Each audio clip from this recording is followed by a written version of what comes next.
Viral snack video aplikasi penghasil uang kini dibekukan Satgas Waspada Investasi. Dikutip dari tribunpontianak.co.id, pengguna aplikasi snack video tampaknya tak bisa lagi menghasilkan koin yang bisa dikonversi ke rupiah.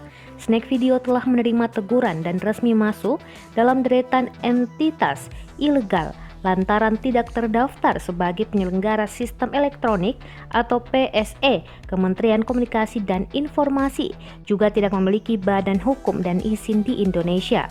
Sehingga secara resmi operasional aplikasi snack video dihentikan bersama TikTok Cash. Penghentian oleh Satgas Waspada Investasi atau SWI bersama dengan 28 entitas ilegal lainnya, terutama TikTok Cash dan snack video yang belakangan viral di media sosial.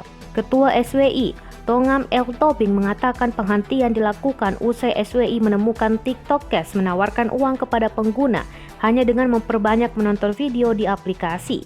Tongam menuturkan pihaknya juga sudah meminta aplikasi snack video menghentikan kegiatannya lantaran tidak terdaftar sebagai penyelenggara sistem elektronik Kemenkominfo.